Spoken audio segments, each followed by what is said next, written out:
This episode is brought to you by Airbus, U.S. Space and Defense. Marine Corps Expeditionary Advanced Base operations require logistical support when and where Marines need it. The Airbus UH-72 Unmanned Logistics Connector provides proven performance and reliability alongside next-generation autonomous capability. As the Marine Corps revolutionizes warfare, the UH-72 Unmanned Logistics Connector evolves to support it. Visit AirbusUS.com to learn more. That's AirbusUS.com. We would like to thank Airbus U.S. Space and Defense for sponsoring this episode. Hello, Modern Day Marine listeners. We are here with MCA Scuttlebutt live on the floor, day 2, and we're interviewing right now Lieutenant General Thomas Conant from Cayman Aerospace Corporation. He was a Lieutenant General of the Marine Corps, a helicopter pilot, and we're here to dig into his lifestyle. So, Tom, how are you today? Doing great. How are you? Yes, sir. Thank you so much for being with us. So tell us, what got you into the Marine Corps? What was your career like? Where did you serve? And how did you get to become a illustrious member of the Marine Corps Association community? Well, first of all, it's a long story, but I started out as enlisted in the United States Air Force as a command control specialist in nuclear control procedures. I was going to get drafted, so I joined.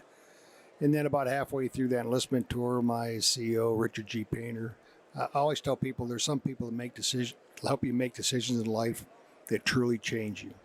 Richard G. Painter was one of those guys, and my commanding officer came down one night and goes, "Tom, I'm going to make you an officer." I said, I had a 1.42 grade point average. You're going to do what? I had to join, and he goes, "No, take a couple courses, and we'll see how you do." So I did at University of Maryland, got A's on them, and they said, "Okay, start and test to be." And I was tested well enough to get it's called an Airman's Education Commission program, like the MESEP for the Marine Corps, and then go back, finish my 2 years, get a flight school date, and go on.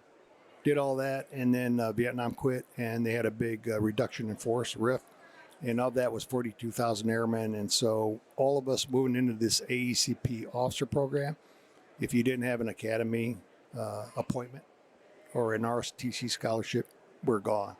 And so what that good Richard G. Painter did for me is got the personnel center, said, let him find another service. And if they want to take him, then and he finishes his commissioning time, that ought to be good enough for him. He ought to be an officer. And so that's what I did. The Marine Corps found me. Big, tall Oso in Seattle, Washington, with a big cigar. I didn't know what he's doing. He caught me taking an Army test for helicopters. And everything was history. He got me signed in, and I didn't know the Marine Corps had jets and helicopters, and knew them for the reputation of being the warfighters they were. So from there, I just went back to Central Michigan University. Finished my 2 years, got commissioned, went to OCS in the middle, 10 week. Yep. In my platoon, in my OCS platoon were 3 great individuals. One of them, me, no. He was General Neller, who would become the future commandant of the Marine Corps. Denny Halick, which is the 3-star. He was a gunnery sergeant, so luckily he's going through. And then little old Tom, former Airman First Class Conant from the Air Force. And under Gunnery Sergeant Orozco and Captain Wells, that's when I knew I was in the right place in my life. Decision 2. Yeah. And so I did. And then what an all-star cast, right, for OCS class. I'm telling you, and they're best friends. Yeah. And they are we've known each other forever and kept up. And I saw Joe Neller here. We were talking again just yesterday. Yeah. Yeah. Yeah, I actually saw him on the floor down towards the Objective 1. Yeah. He's at, I forget which booth it was, but yeah. It's FiberX or the camouflage stuff takes on. Yeah. So from there, I just flight school and got out of flight school and went to this East Coast in an HMA 269, learned how to fly Cobra helicopters, which I love, and my first love in the Marine Corps. Runs to the sky, right? Sorry. Well, just one of them. And then deployed early on as a lieutenant in HMH 362 with my first med float. And of that, there was about 5 of us lieutenants that went on that same float. We just had our class reunion. We call it the HMA 269 lieutenant reunion every year. So we're out in Napa, did that. So I did the typical, company grade, learn how to fly your airplane, learn how to serve in your squadron, embark officer, logistics officer. And then I went to group as a S1, then the adjutant. And then about 81, 82, I said, well, maybe I ought to go out in business. So I got out of the Marine Corps for a year, went to Prudential, Prudential Executive Training Program, and about 3 months into it, said this is not me. So flying with reserves in New Orleans, I went back on active duty, went to the West Coast and served out there, did UDPs, and then did the typical come back and had school, amphibious warfare school. Went to headquarters as a monitor as a young major. Then from there right back into the fleet, deployed, was the aide for Lieutenant General Keyes after the war, and then got command of HMLA 167 and did that. And from there went to the Marine Corps War College in a joint staff tour, then command as a colonel over overseas in Okinawa. And then from there back to the headquarters of Marine Corps. We're in the Pentagon during 9/11. And Wow. and then Well, slow down a little bit. What was that like? I mean, being chaos day. Yeah, I had actually. So we had, I think there was 5 of us out of aviation plans and policies, and we were doing a budget. We were fixing a Harrier engine problem, so we had an offsite down Old Town. And when the plane hit, we saw the news, we saw the smoke, and we tried to get back to work, and they wouldn't let us. Wouldn't let us back in. Nobody, we had just not bad cell coverage. Everything shut down. But I saw the EA on the TV with his little cell phone, his personal cell phone. So I called his number, and says, "Hey, we're checking in." 5 of us gave us the names. He goes, "Where have you guys been?" I goes, "We're doing the engine offsite down Old Town." He goes, "Well, nobody knows where the hell you're at." And I goes, "I signed out on the whiteboard." He goes, "There's no whiteboard." Yeah.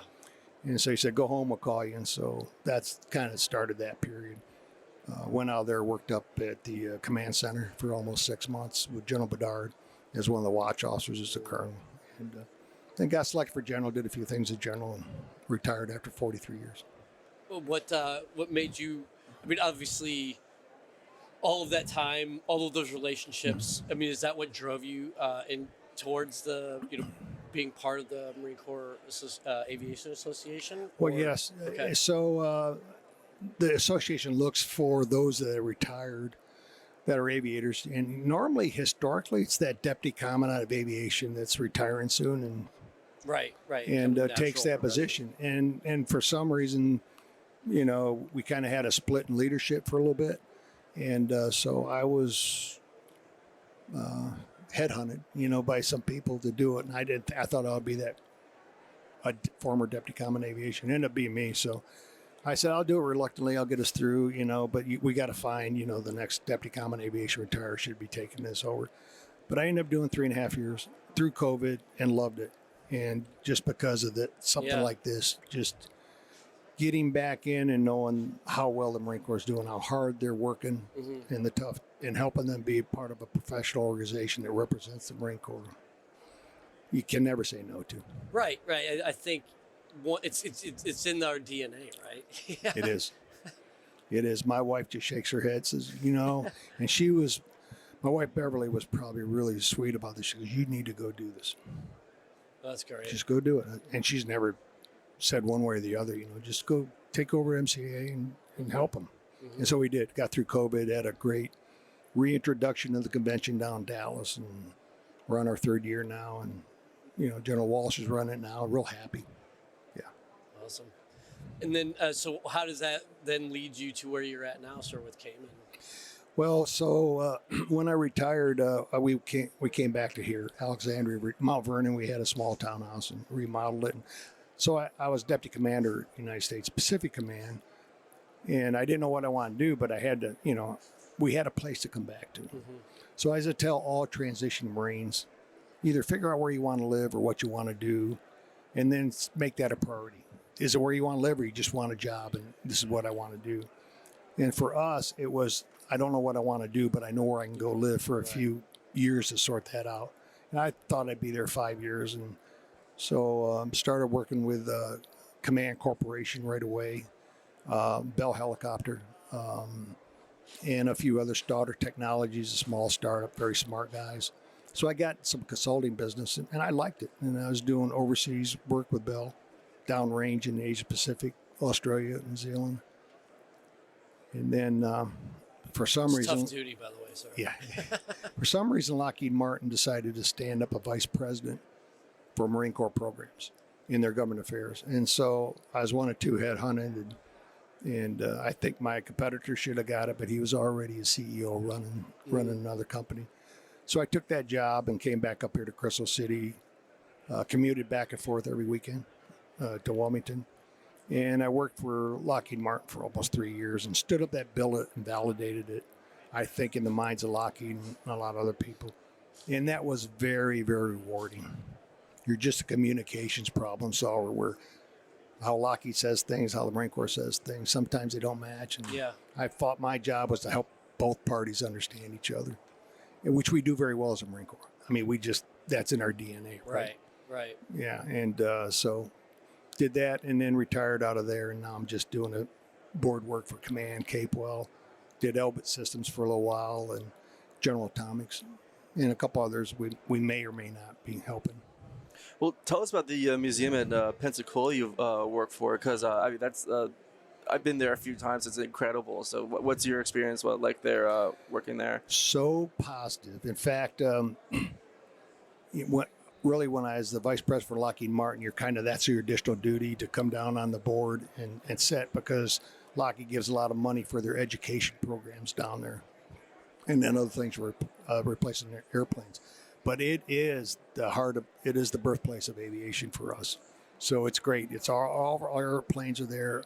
All the replicas from plaques and everything is there. Just kind of like our own Marine Corps Museum. Yeah. You go in there, wow, this is home. And that's for aviators. You go down there, it's home. And so that was very rewarding. I'd already been involved in the Pearl Harbor Museum when I was in PACOM. And then they just made me board of trustee. And I kind of go out there once a year, get an update on them. Same thing, trying to save history through artifacts, which look like airplanes and maybe a display or two. And so it gives this nation a reminder of how much good things we do for this nation and the tough sacrifices play. So for the National Naval Aviation Museum, I was honored to deliver to them the flag from the USS Oriskany that caught fire off North Vietnam.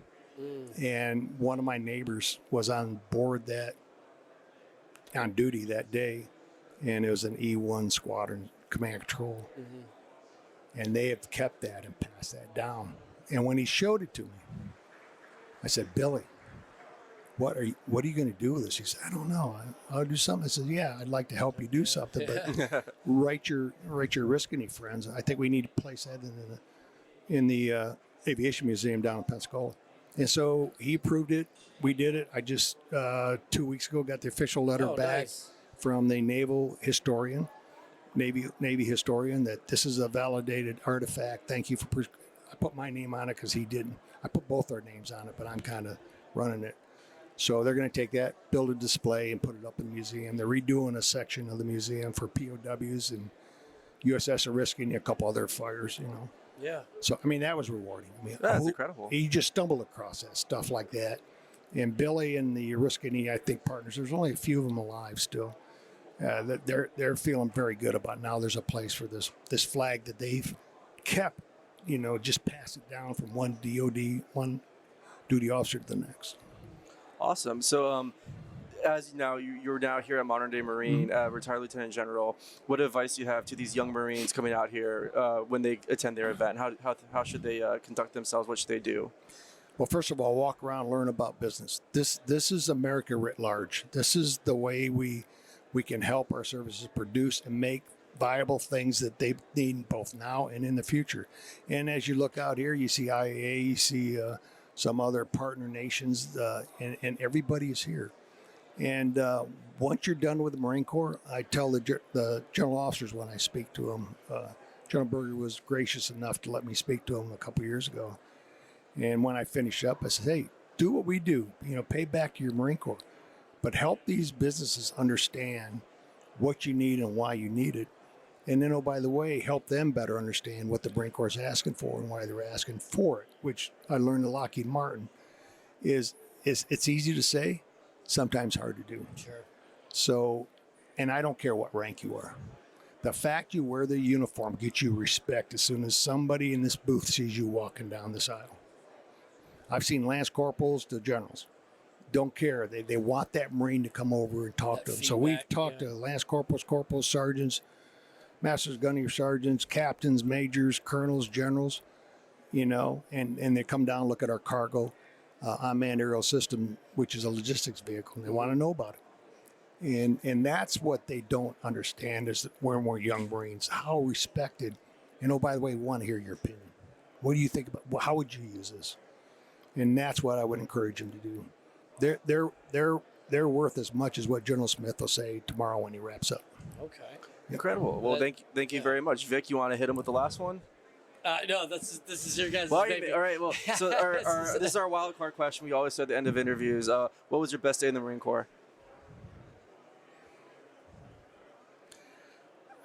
I'll say it this: the best day in the Marine Corps. It isn't self-aggrandizement or anything, but being selected to Brigadier General, I have my wife, my kids there, and my son's pinned on my rank. They're both Iraqi vets. Oh wow! Captains, one Marine, one Army, pinned them on. My wife's mother, my dear mother-in-law, that was the last few years of her life. She was there. My new granddaughter was there. And then, bosses I'd loved, the Nylons of the world. General Hagee was on travel, came back, surprised everybody was in the audience. And that's when I realized, when I looked out and saw all the friends that we've garnered over the years, is that, wow, you can have an impact, even though you don't think. And whether it was a command or whether it was a colonel, whether it was a general, I think it was the roll up the first time I really had all my family there. Because every time I deployed or gone somewhere, I was gone. I was actually home for a change. And it was just, it felt different because my sons are pinned on the rank for the first time. Sure. Usually my wife would do it, joke around. And then I was so proud because they were just back from Iraq. They're both on the march to Baghdad, one with the Marines and one with the Army, 82nd with the Army, and my son Kevin with Colonel Dunford at the time, 5th Marines. Yeah. So that was a good day. Awesome. Well, again, thank you, Tom, for coming on the show. We appreciate it. And Yes, then sir. to our audience, take his advice, especially if you're a young Marine. Come out, ask questions, talk to some of the. Yeah, people want to know what you got to say. Exactly. So, All right. It's important. yeah. Thank you, sir. This episode is brought to you by the Marine Corps Association and Modern Day Marine. Attention, Scuttlebutt listeners. Prepare for an incredible experience at the Modern Day Marine Expo, happening April 30th to May 2nd at the Walter E. Washington Convention Center. Dive deep into military advancements and networking. Plus, the Objective One Wargaming Convention is back for its second year. Expect nothing short of awesomeness, so bring your A game. Don't miss out. Secure your spot now. Also, Nancy, William, and I will be on site recording episodes live from the showroom floor. Come by and say hi. Visit MarineMilitaryExpos.com for more details and to register. That's MarineMilitaryExpos.com. Hope to see you there. Scuttlebutt is a production of the Marine Corps Association. You have heard the voices and contributions from Major Vic Rubel, USMC retired, Nancy Litchman, William Trudy, and our guest. Ty Frazier is the editor, sound engineer, and technical producer. The Marine Corps Association is not an agency of the U.S. government. The opinions expressed in this episode are the personal views of the participants and do not reflect the official position of the United States Marine Corps, the Department of Defense, or the Marine Corps Association.